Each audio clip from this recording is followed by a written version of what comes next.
We're on Genesis 45. Joseph reveals his identity. Joseph could stand it no longer. There were many people in the room, and he said to his attendants, "Out, all of you." So he was alone with his brothers when he told them who he was. Then he broke down and wept. He wept so loudly the Egyptians could hear him, and word of it quickly carried to Pharaoh's palace.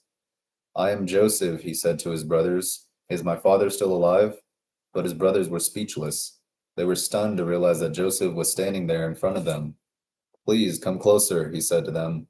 So they came closer, and he said again, "I am Joseph, your brother, whom you sold into slavery in Egypt.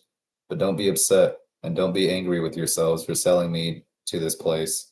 It was God who sent me here ahead of you to preserve your lives. This famine that has ravaged the land for 2 years will last 5 more years, and there will be neither plowing nor harvesting.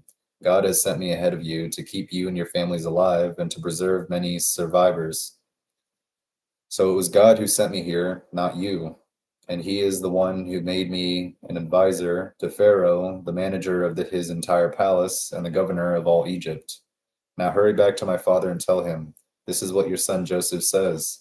God has made me master over all the land of Egypt. So come down to me immediately. You can live in the region of Goshen, where you can be near me with all your children and grandchildren, your flocks and herds, and everything you own. I will take care of you there, for there are still 5 years of famine ahead of us. Otherwise you, your household, and all your animals will starve.'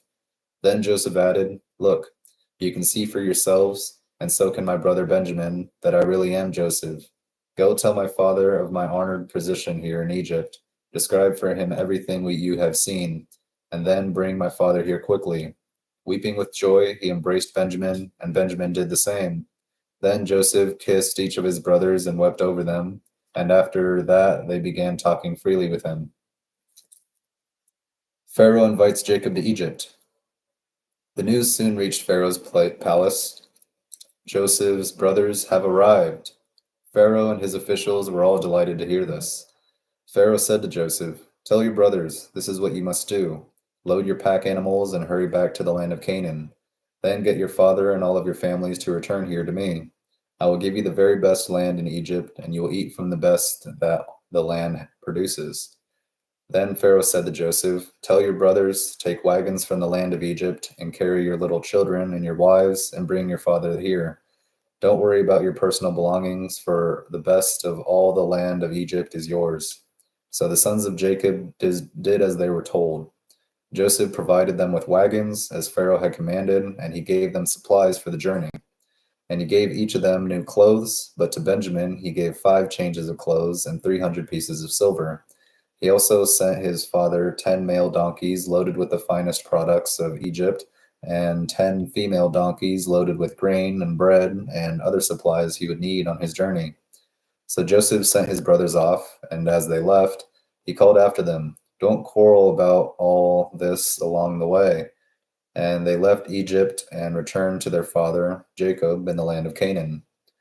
"Joseph is still alive," they told him, "and he is governor of all the land of Egypt." Jacob was stunned at the news. He couldn't believe it. But when they repeated to Jacob everything Joseph had told them, and when he saw the wagons Joseph had sent to carry him, their father's spirits revived. Then Jacob exclaimed, "It must be true. My son Joseph is alive. I must go and see him before I die." Genesis 45.